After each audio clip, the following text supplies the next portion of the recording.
सामग्री प्रति व्यक्ति सकल घरेलू उत्पाद के संबंध में एक कर्मचारी द्वारा प्रति वर्ष काम किए गए घंटों की औसत संख्या पर डेटा प्रस्तुत करती है। हम सकल घरेलू उत्पाद को देश के निवासियों की संख्या से विभाजित करने के बाद एक औसत नियोजित व्यक्ति द्वारा एक वर्ष में काम करने के घंटों की संख्या की तुलना देश में प्रति व्यक्ति अंतर्राष्ट्रीय डॉलर की राशि से करते हैं। डेटा हमारी दुनिया की डेटा वेबसाइट से आता है। वीडियो विवरण में लिंक। विजेता वे देश हैं जहां आप उच्च सकल घरेलू उत्पाद उत्पन्न करते हुए साल में कम घंटे काम कर सकते हैं। ग्राफिक में ऊपरी बाएं कोने के जितना करीब होगा उतना बुरा होगा और निचले दाएं कोने के जितना करीब होगा उतना अच्छा होगा।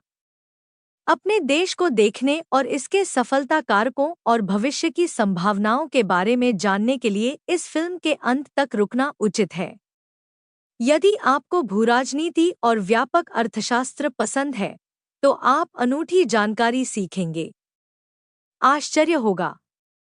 हम एक क्षण में 21 देशों पर चर्चा करेंगे। ऐसा करने से पहले हम कुछ कामकाजी थीसिस सामने रखेंगे। थीसिस 1। लोग सवैतनिक कार्य को यथासंभव कम समय देना चाहते हैं। प्रमाण के लिए कृपया विशेष गतिविधियों से लोग अपनी संतुष्टि के स्तर को कैसे आंकते हैं शीर्षक वाला इन्फोग्राफिक देखें। डेटा यूके से आता है, लेकिन हम इसे कम से कम यूरोप और अमेरिका के लिए सार्वभौमिक मान सकते हैं। भुगतान वाला कार्य सबसे कम सुखद गतिविधियों में से एक है, जिसका रंग लाल है। नौकरी ढूंढना तो और भी बुरा है। दिलचस्प बात यह है कि दूसरी भुगतान वाली नौकरी स्वयंसेवी कार्य की तुलना में अधिक आनंददायक होती है। हरे रंग में चिह्नित खाली समय की गतिविधियां सबसे अधिक आनंददायक होती हैं। थीसिस 2। लोग जितना संभव हो उतना कमाना चाहते हैं। थीसिस 3।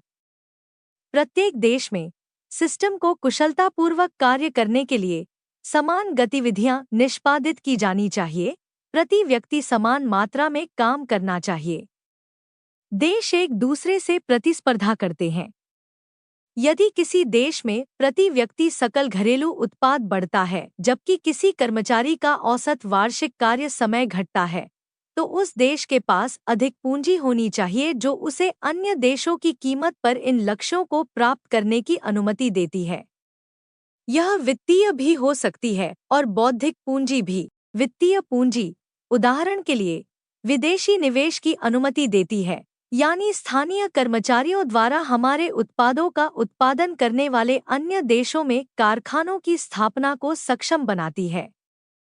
इस तरह हमें सस्ते या कभी-कभी अधिक सक्षम श्रम तक पहुंच प्राप्त होती है। दूसरी ओर, हम प्रतिस्पर्धा की विकास क्षमता को अवरुद्ध कर देते हैं। उनके मानव संसाधन हमारे लिए काम करते हैं। बौद्धिक पूंजी में हमारे द्वारा लाइसेंस प्राप्त बौद्धिक संपदा, नवाचार और प्रौद्योगिकियां शामिल हैं। इस तरह हम उच्च मार्जिन अर्जित कर सकते हैं क्योंकि हमारे पास कुछ अनोखा है। निर्यात बढ़ाकर भी हम फायदा हासिल कर सकते हैं।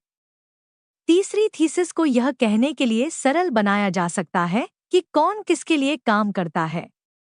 इस इन्फोग्राफिक में हम चयनित देशों को देखते हैं। एक कर्मचारी द्वारा काम किए गए घंटों की औसत संख्या ऊर्ध्वाधर अक्ष पर दिखाई जाती है। प्रति व्यक्ति सकल घरेलू उत्पाद निचले अक्ष पर दिखाया जाता है। महाद्वीप के अनुसार रंग कोडित देश। हम ध्यान दें कि एशियाई देशों में श्रमिक सबसे अधिक काम करते हैं, लेकिन प्रति व्यक्ति सकल घरेलू उत्पाद सबसे कम। उदाहरण के लिए, बांग्लादेश से उच्चतम तक।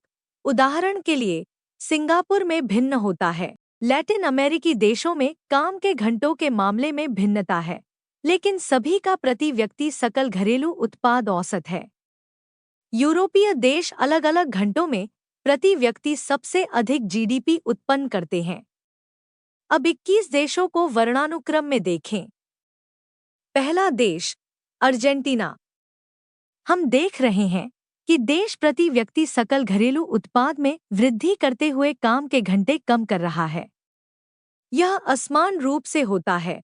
चार्ट पर हम देखते हैं। उदाहरण के लिए, 2000 और 2002 के संकट वर्ष। लेकिन प्रवृत्ति कायम है। अर्जेंटीना की संभावित संभावनाएं निर्यात के अवसरों से आती हैं, खासकर कृषि उत्पादों के क्षेत्र में। अर्जेंटीना के श्रमिक प्रति व्यक्ति सकल घरेलू उत्पाद $20,000 से अधिक उत्पन्न करते हैं। ऑस्ट्रेलिया अर्जेंटीना की तुलना में अधिक स्थिर है और कृषि उपज के अलावा ऑस्ट्रेलिया खनिजों का निर्यात करता है। ऑस्ट्रेलियाई श्रमिक प्रति व्यक्ति सकल घरेलू उत्पाद $50,000 से अधिक उत्पन्न करते हैं। ब्राजील अर्जेंटीना की तरह।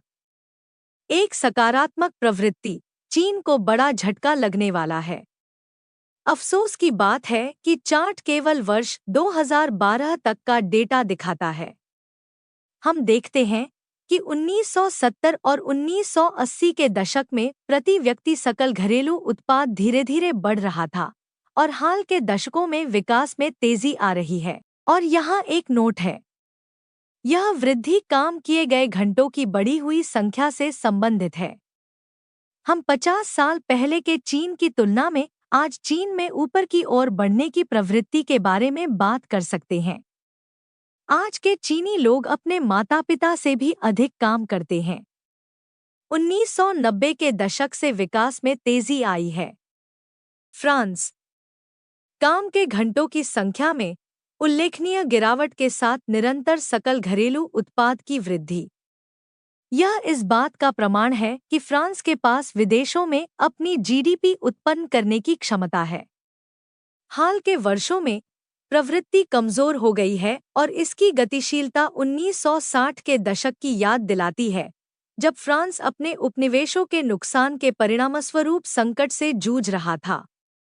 शायद इस सामग्री की रिकॉर्डिंग के समय विदेशी क्षेत्रों में देखी गई राजनीतिक उथल-पुथल और अशांति इस अवलोकन की पुष्टि करती है। स्पेन भी लगातार सकारात्मक प्रवृत्ति प्रस्तुत करता है, जो साबित करता है कि उसके पास प्रतिस्पर्धात्मक लाभ जारी है जो उसे लाभान्वित करने की अनुमति देता है।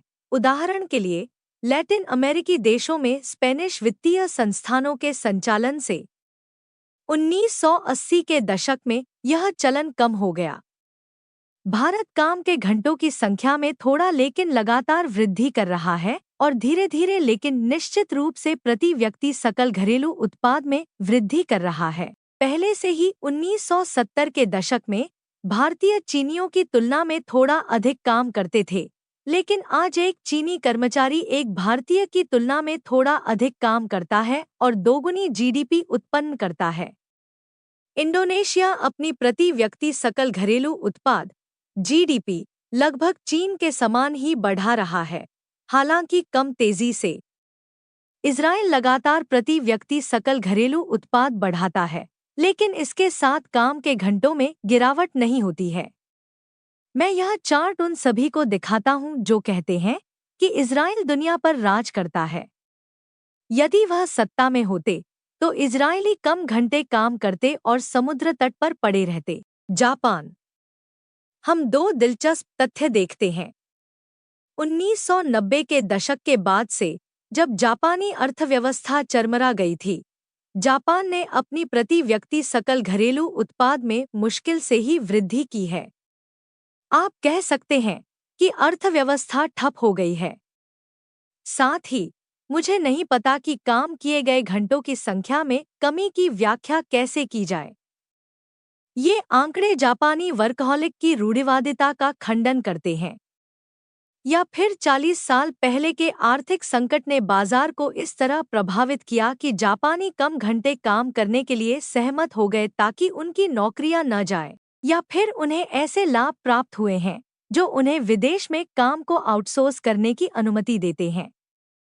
पड़ोसी चीन में 1990 के दशक के दौरान काम के घंटों में उल्लेखनीय वृद्धि देखी गई है। दक्षिण कोरिया। हम 1950 और 1960 के दशक में गृहयुद्ध के प्रभाव देखते हैं, लेकिन यह वहां से बेहतर होता गया। सकल घरेलू उत्पाद की वृद्धि तेज हो रही है और काम करने के घंटों की संख्या कम हो रही है, हालांकि यह अभी भी अधिक है। आज प्रस्तुत राष्ट्रों में कोरियाई संभवतः सबसे अधिक परिश्रमी राष्ट्र हैं। मेक्सिको धीरे धीरे अशांति के साथ, लेकिन यह सकल घरेलू उत्पाद को बढ़ाता है और एक औसत कर्मचारी द्वारा सालाना काम किए जाने वाले घंटों की संख्या को कम करता है। यह लैटिन अमेरिका का सबसे व्यस्त देश है। मैं उस क्षण को प्रस्तुत करने वाला एक दिलचस्प चार्ट दिखाऊंगा जब मेक्सिको अत्यधिक उत्पादक देशों की सूची से बाहर हो गया। मेक्सिको को नीले भूरे रंग में चिह्नित किया गया है। 2008 तक इस अर्थव्यवस्था की उत्पादकता फ्रांस या ब्रिटेन जितनी अधिक थी। लेकिन विदेशी पूंजी के लिए आमूलचूल उद्घाटन के बाद, जिसका पहले समर्थन नहीं किया गया था, मेक्सिकोवासियों की उत्पादकता में काफी गिरावट आई। जर्मनी प्रति व्यक्ति सकल घरेलू उत्पाद में लगातार वृद्धि और काम के घंटों में लगातार गिरावट। यह आश्चर्य की बात नहीं है जब जर्मन निर्यात दुनिया में प्रति व्यक्ति सबसे अधिक लाभदायक है। हाल के वर्षों में चार्ट ने थोड़ी अधिक अशांति दिखाई है, लेकिन इसके बावजूद इस देश में औसत कर्मचारी सबसे कम घंटे काम करता है। नीदरलैंड जर्मन के समान परिणाम, लेकिन यह ध्यान देने योग्य है कि इस अर्थव्यवस्था का सबसे बड़ा विकास 1970 और 1980 के दशक में हुआ। पिछले 30 वर्षों में काम के घंटों की संख्या में केवल थोड़ी सी गिरावट आई है, भले ही सकल घरेलू उत्पाद बढ़ रहा हो। डंडे भी उतना ही काम करते हैं जितना चीनी या भारतीय। रिपोर्ट किए गए 15 वर्षों में घंटों की संख्या में केवल थोड़ी कमी आई, हालांकि सकल घरेलू उत्पाद में उल्लेखनीय वृद्धि हुई। उसी समय रूसियों ने पोलैंड के समान परिणाम प्राप्त किए, हालांकि वे 1990 के दशक में विकास में पिछड़ गए। यह महत्वपूर्ण है कि समीक्षाधीन अवधि में काम किए गए घंटों की औसत वार्षिक संख्या में कोई गिरावट नहीं हुई। इससे साबित होता है कि रूसियों को अपनी जीडीपी खुद पैदा करनी होगी।